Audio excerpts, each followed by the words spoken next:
यांशी चर्चा करण्यासाठी बच्चू कडूंसह इतर नेते मुंबईत दाखल। चर्चेबाबत आम्ही सकारात्मक, कर्जमाफी कधी करणार ते सरकारनं सांगावं, कडूंचं आवाहन।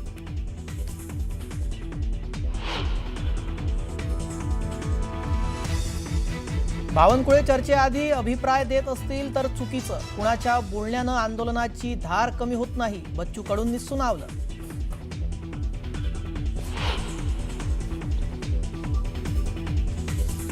रुपाली चाकणकर यांच्याविषयी अजितदादांकडे केली पीडित कुटुंबाने तक्रार। चाकणकरांच्या मताचं आम्ही समर्थन करणार नाही, अजित पवारांचं उत्तर।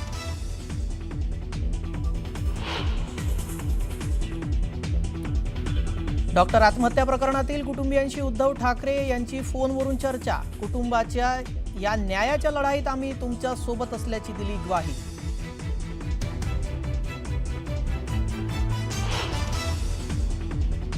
पुण्यातील जैन बोर्डिंग व्यवहार अखेर रद्द। ट्रस्ट आणि गोखले बिल्डर यांच्यातला जमीन व्यवहार धर्मदाय आयुक्तांनी रद्द करण्याचे दिले आदेश।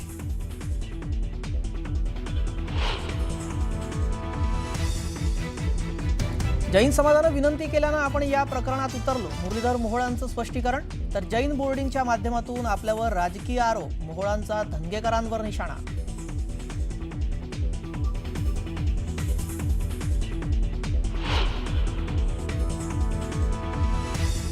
मतदार यादीतील घोळासंदर्भात आज पुन्हा राज ठाकरेंचा लाव रे तो व्हिडिओ। मुंबईतल्या पदाधिकाऱ्यांच्या मेळाव्यात करणार प्रेझेंटेशन।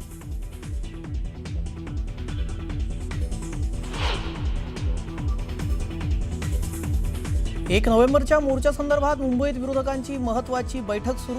मतदार याद्यांच्या मुद्द्यावर काढण्यात येणाऱ्या मोर्चाबाबत चर्चा, तर थोड्याच वेळात घेणार पत्रकार परिषद।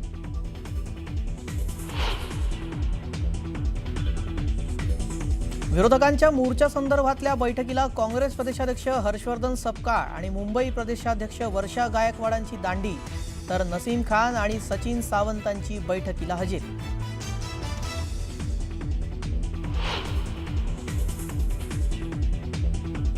दाऊद इब्राहिम दहशतवादी नाही, मुंबई बॉम्बस्फोटाशीही संबंध नाही। ममता कुलकर्णीच्या वादग्रस्त विधानानं वातावरण तापलं।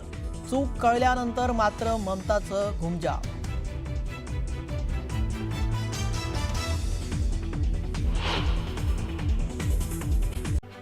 उपमुख्यमंत्री अजित पवारांनी महिला डॉक्टरच्या कुटुंबियांशी चर्चा केली। यावेळी कुटुंबियांनी महिला आयोगाच्या अध्यक्षा रुपाली चाकणकर यांच्या भूमिकेविषयी नाराजी व्यक्त केली। पुण्यातील जैन बोर्डिंग व्यवहार प्रकरणामध्ये माजी आमदार रवींद्र धंगेकर आक्रमक झाले। रवींद्र धंगेकर यांनी पोलीस स्टेशनमध्ये जाऊन तक्रार दाखल केली आहे। जैन बोर्डिंग प्रकरणातून गोखले बिल्डरनं माघार घेतली असली तरी या व्यवहाराची चौकशी व्हावी अशी मागणी धंगेकरांनी केली। पहिल्या दिवसापासून सरकार डाव टाकतंय, षडयंत्र डावाला प्रतिडावानंच उत्तर द्यावं लागेल असा इशारा मनोज सरांगेंनी दिला। शेतकऱ्याचा मुलगा म्हणून आंदोलनात आलो, शेतकऱ्यांच्या न्यायासाठी प्रयत्न करणार असं जरांगे म्हणाले। पुण्यात महाविकास आघाडी आणि मनसेच्या नेत्यांची बैठक झाली। मुंबईमध्ये होणाऱ्या मोर्चाच्या पार्श्वभूमीवर पुण्यात महाविकासच्या नेत्यांची रणनीती ठरणार आहे। पालिका निवडणुकीच्या पार्श्वभूमीवर मुंबईतल्या प्रत्येक विभागात मायक्रो प्लॅनिंग शिंदेच्या शिवसेनेनं सुरू केलं आहे। प्रत्येक वॉर्डमध्ये महिला आणि पुरुष असे अंदाजे 50 पेक्षा जास्त लोकांच्या नियुक्त्या केल्या जात आहेत आणि मागील 2 महिन्यात 2,500 ते 3,000 नियुक्त्या करण्यात आल्याची माहिती आहे। माजी खासदार रणजितसिंह निंबाळकर यांच्या विरोधात पत्रकार परिषद घेणाऱ्या महबूब शेख यांना फोनवरून धमकी देण्यात आली आहे। महबूब शेख यांना फोनवरून अश्लील शिवीगाळ करत अज्ञात व्यक्तीकडून मारहाण करण्याची धमकी देण्यात आली। याबाबतचा व्हिडिओ स्वतः महबूब शेख यांनी पोस्ट केला।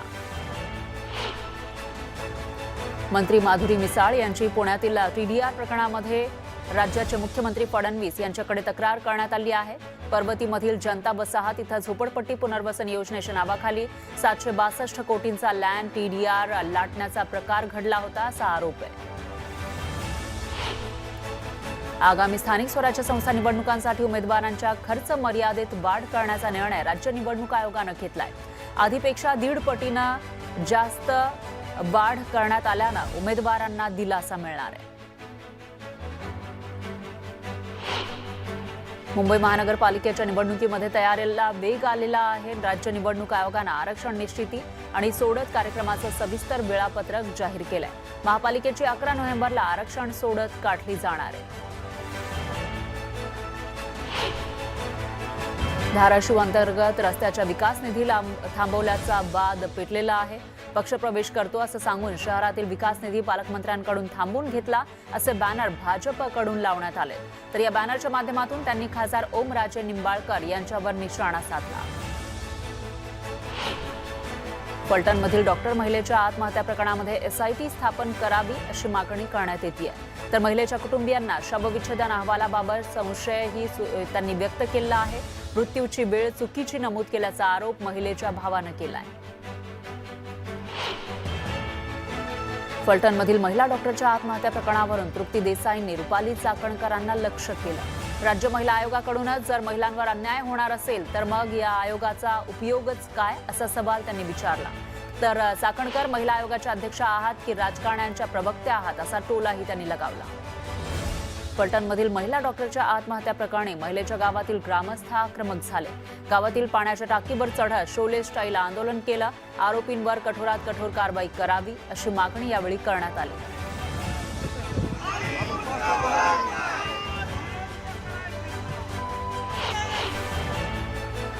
फलटणमधील डॉक्टर आत्महत्या प्रकरणाच्या निषेधार्थ छत्रपती संभाजीनगरच्या घाटी रुग्णालयात काळ्या फिती बांधून आंदोलन करण्यात आलं. हे प्रकरण फास्ट ट्रॅक कोर्टात चालवा, प्रकरणाची SIT चौकशी करा अशा मागण्या यावेळी करण्यात आल्या. घायवळच्या जमीन खरेदी प्रकरणाची चौकशी होणार आहे. 3 वर्षात तब्बल 58 एकर जमीन घेतल्याची माहिती समोर आली आहे. जमिनी खरेदीसाठी मनी लॉन्ड्रिंग केल्याचा संशय पुणे पोलिसांना आहे. त्यामुळे चौकशी करण्यासाठी पोलिसांनी हे पत्र पाठवलंय. परभणी जिल्ह्यामध्ये पुन्हा एकदा मुसळधार पावसानं हजेरी लावली. मात्र या पावसामुळे काढणीला आलेला कापूस भिजलाय. त्यामुळे शेतकरी पुन्हा एकदा आर्थिक संकटात सापडलाय. नंदुरबारमध्ये सलग 4थ्या दिवशी पावसानं हजेरी लावली. मागील 4 दिवसांपासून जिल्ह्यात कमी जास्त प्रमाणामध्ये पावसाच्या सरी कोसळत आहेत. त्यामुळे नुकसान झालंय. हातातोंडाशी आलेला घास हिरावलेला आहे. त्यामुळे मिरची, कापूस, मका हे पीक अडचणीत आलंय.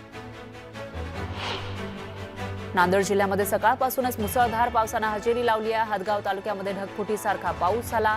त्यामुळे नदी नाल्यांना पूर आला. काढलेलं सोयाबीनचं पीक आणि कापसाच्या पिकाचं मोठ्या प्रमाणात नुकसान झालंय. निफाड तालुक्यामध्ये मुसळधार पावसानं कहर केला. नदी नाल्यांसह ओढ्यांना पूर आला. या पुराचं पाणी शेतात शिरलं. त्यामुळे पिकांचं मोठ्या प्रमाणात नुकसान झालं. पिकं पाण्याखाली गेल्यानं शेतकरी हवालदिल झाला.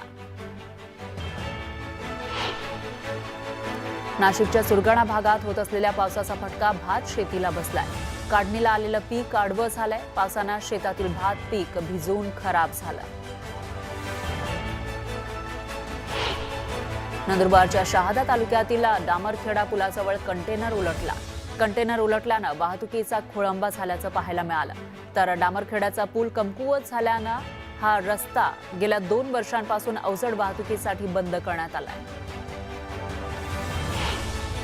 चंद्रपुरात वादग्रस्त रस्ता दुभाजक बांधकामाविरोधात आंदोलनादरम्यान 2 नगरसेवकांमध्ये वाद झाला. माजी नगरसेवक पप्पू देशमुख आणि काँग्रेसचे माजी नगरसेवक नंदू नागरकर यांच्यातील वादामुळे नागरिकांचं मात्र मनोरंजन झालं. अंकलेश्वर बऱ्हाणपूर मार्गाच्या विस्तारीकरणासाठी जाणाऱ्या जमिनीचा मोबदला न मिळाल्यानं जमीन संपादनाला विरोध करण्याचा इशारा शेतकऱ्यांनी दिलाय. योग्य आणि कायदेशीर मोबदला दिल्यास संपादनाला विरोध करणार नाही अशी भूमिका शेतकऱ्यांनी मांडली. सोलापूरच्या अक्कलकोट तालुक्यामध्ये ओढा ओलांडताना पाय घसरून पडल्यामुळे 12 वर्षीय मुलगा वाहून गेला. मुलाचा शोध घेण्यासाठी प्रशासनाकडून 20 तासांपेक्षा जास्त वेळ झाला तरी सुद्धा मोहीम सुरू आहे. एसटीच्या सोलापूर विभागानं दिवाळीच्या 8 दिवसात 14 कोटी 6 लाख रुपये उत्पन्न मिळवलंय. 8 दिवसांमध्ये सोलापूर विभागानं एकूण 25,55,000 किलोमीटरची प्रवासी वाहतूक केली. चाळीसगावच्या कन्नड घाटामध्ये दरड कोसळली. दरड कोसळल्यामुळे धुळे सोलापूर राष्ट्रीय महामार्गावरील रस्त्यावर मोठे दगड आणि माती साचली. काही काळ वाहतूक विस्कळीत झाली होती. महामार्ग पोलिसांनी तात्काळ घटनास्थळी धाव घेत दगड माती हटवली आणि काही काळातच रस्ता वाहतुकीसाठी मोकळा केला. कार्तिकी यात्रेमध्ये प्रशासनाच्या वतीनं मोठ्या प्रमाणात शुद्ध पाणी बाटल्या आणि ज्यूसचं वाटप केलं जाणार आहे. कार्तिकी एकादशीच्या सोहळ्यानिमित्त भाविकांना देण्यात येणाऱ्या सोयी सुविधांची पाहणी देखील प्रशासनाकडून करण्यात आली आहे. छत्रपती संभाजीनगर जिल्ह्यात मागील आठवड्यामध्ये पावसानं जोरदार हजेरी लावली, त्यामुळे शेतकऱ्यांचं मोठं नुकसान झालंय. या पावसामुळे वेचणीला आलेला कापूस भिजलाय, त्यामुळे शेतकऱ्यांचं अतोनात नुकसान झालं.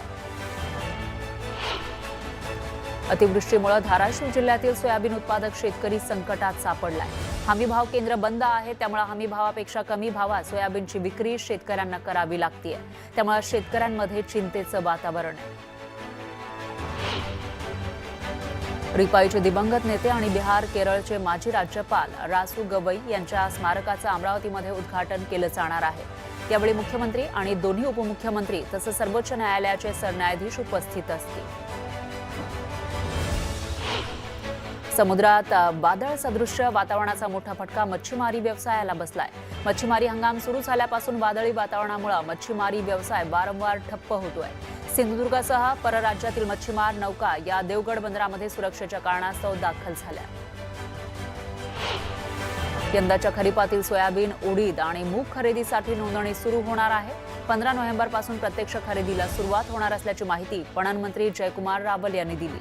पणन महामंडळ बारदाना खरेदीची प्रक्रिया राबवणार आहे. यंदा त्याचा तुटवडा भासणार नाही असंही त्यांनी स्पष्ट केलं. बीडच्या पालीमध्ये चोरट्यांनी कॅनरा बँकेत दरोडा टाकला. या घटनेमध्ये जवळपास 18 लाखांची रोकड चोरट्यांनी लंपास केली. पोलिसांकडून सीसीटीव्हीच्या आधारे चोरट्यांचा शोध घेतला जातोय. धुळे जिल्ह्यातील धुळे साक्री महामार्गावरील पेट्रोल पंपावर दरोडा टाकण्यात आला. बंदुकीचा धाक दाखवत दरोडेखोरांनी पेट्रोल पंपावरील कर्मचाऱ्यांना मारहाण केली. या प्रकरणी पोलिसांनी गुन्हा दाखल केलाय. बीड जिल्ह्यामध्ये गुंडांनी पुन्हा हैदोस मांडलेला आहे. एका हॉटेल कामगाराला अमानुषपणे मारहाण करण्यात आली. यामध्ये जखमी झालेल्या कामगारावर रुग्णालयात उपचार सुरू आहे. लोखंडी रॉडसह दांडक्यानं मारहाण केलेली आहे, त्यामुळे कामगाराचा पाय फ्रॅक्चर झालाय. बीडच्या परळीमधील धक्कादायक प्रकार समोर आला आहे. भावकीतील लोकांनी घरात घुसून एका व्यक्तीसह त्याच्या 3 मुलांना मारहाण केली.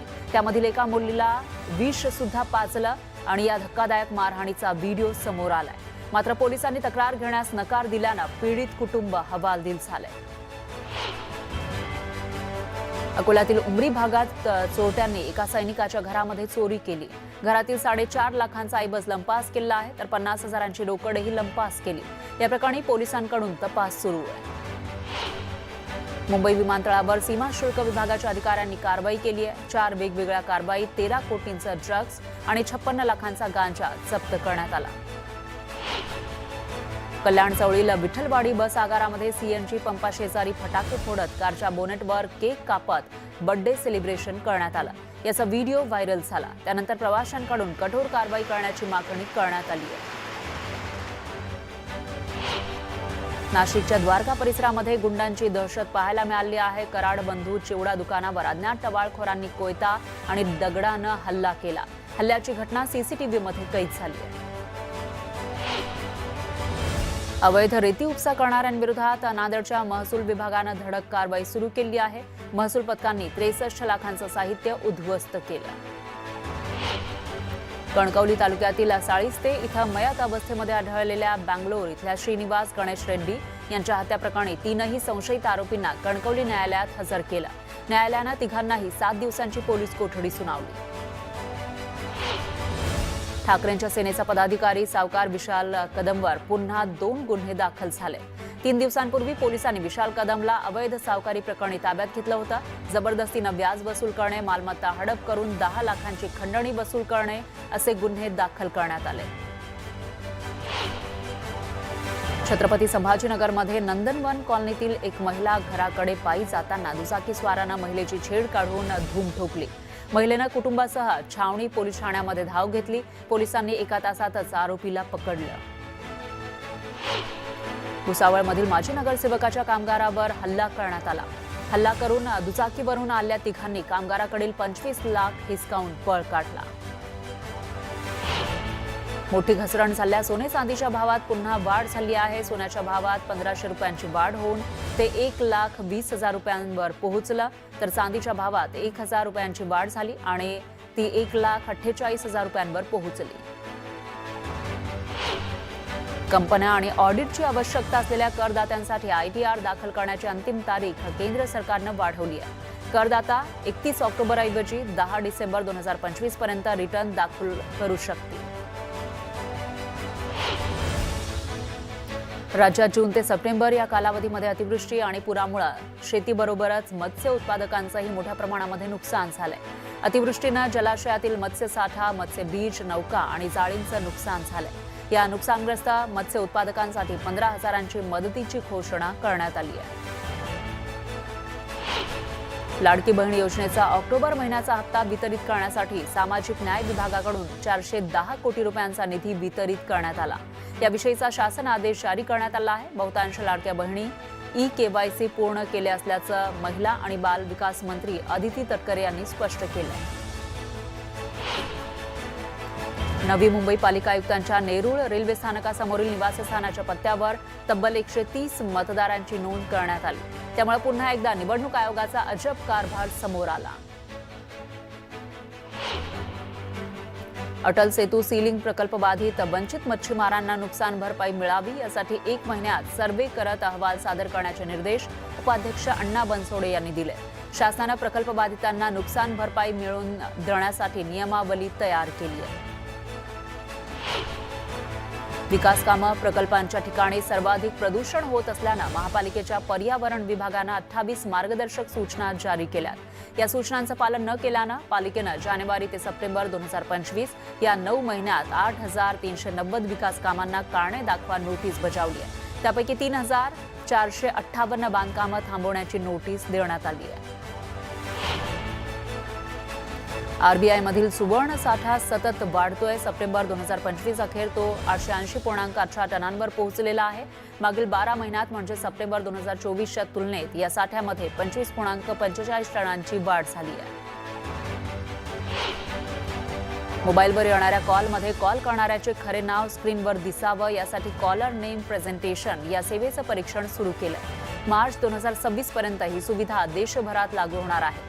फसवे कॉल आणि सायबर गुन्ह्यांवर नियंत्रण ठेवण्यासाठी ती एक महत्त्वाचं पाऊल आहे. यासाठी पायलट चाचणीला सुरुवात झाली आहे. पंतप्रधान मोदी 2 दिवसीय गुजरात दौऱ्यावर जाणार आहेत. ते केवडिया इथं सरदार वल्लभभाई पटेल यांच्या 150व्या जयंतीनिमित्त आयोजित भव्य कार्यक्रमाचं नेतृत्व करतील. तसंच विविध विकास प्रकल्पांचं लोकार्पण सुद्धा करणार आहेत.